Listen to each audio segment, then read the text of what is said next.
Class 10 3.2 third का 6 question है। 5 years hence the age of Jacob will be 3 times that of his son. 5 years ago Jacob age was 7 times that of his son. What are their present age?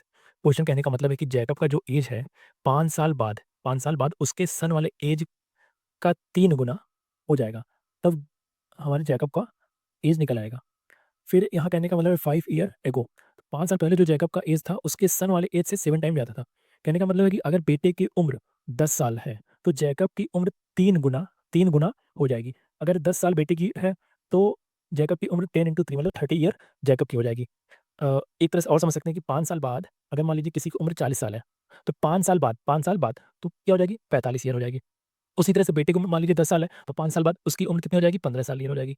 अगर बेटे की उम्र 5 साल है और Jacob की उम्र थी 7 गुना, तो क्या हो जाएगी, 5 बेटे की है, तो 7 गुना जैकब मतलब 7 × 5 35 मतलब 35 ईयर का उसके पिता की उम्र हो जाएगी। तो हमने लेट किया, let the present age of Jacob be X years and his son be Y years after 5 year and 5 year ago. तो हम क्या करेंगे, जैकब जो है, जैकब इक्वल टू क्या है, एक्स। 5 साल बाद क्या हो जाएगा, तो 5 साल में मतलब 5 साल बाद अगर किसी की उम्र 10 साल है तो 5 साल बाद तो बढ़ेगा ही, तो हम इसलिए प्लस का साइन लगाएंगे, तो एक्स प्लस 5 एंड सन, उसके सन, सन क्या है, वाई हमने माना है, तो 5 साल बाद उसका भी बढ़ेगा तो प्लस 5 ये भी कर देंगे। तो अकॉर्डिंग टू क्वेश्चन कह रहा है कि now x plus 5 equal to y plus 5। तो जैकब का जो एज है 5 साल बाद उसके सन के एज से 3 टाइम हो जाएगा, तो यहाँ पे हम लिख देंगे 3 टाइम। तो इस तरह से हमारा इक्वेशन बन गया। तो हम करेंगे x plus 5 equal to 3 × y 3y plus 3 5 15। क्या हो जाएगा, x equal to 3y plus 15, ये प्लस है दूसरी साइड जाएगा तो -5।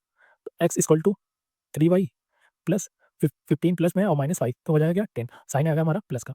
इसको इक्वेशन फर्स्ट मान लेते हैं।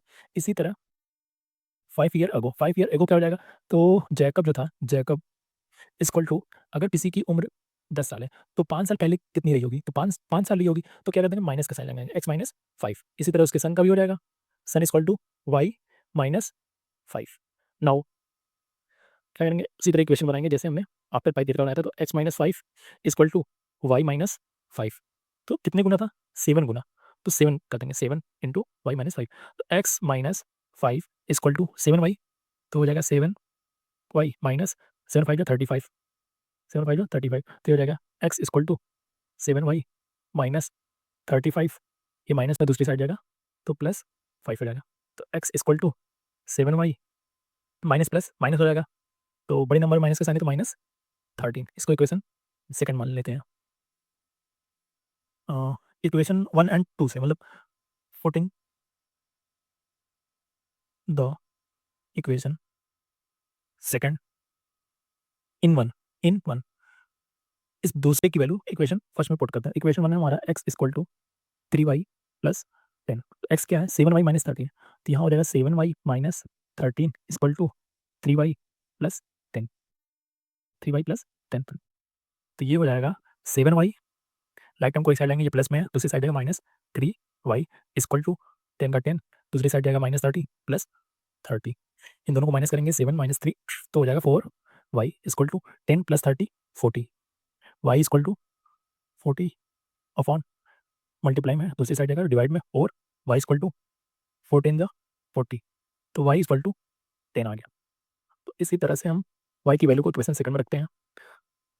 Putting the value of y in equation second, आप फर्स्ट में भी रह सकते हैं फिर भी वैल्यू आ जाएगी। तो इक्वेशन सेकंड है x equal to 7y minus 13, x equal to 7, y की जगह रहेगा हमारा 10, तो हो जाएगा 10 माइनस 13। तो x equal to 7 10 70 minus 30, minus करेंगे कितना देगा 40। जो हमारा एज था वो निकल आया। तो प्रेजेंट एज क्या लिखेंगे, hence present age of Jacob equal to 14 years, क्योंकि हमने जैकब को एक्स माना था। इसी तरह से present age of his son equal to 10 years, क्योंकि हमने उसके सन को वाई माना था। तो इसी तरह से ये क्वेश्चन भी सॉल्व हो गया।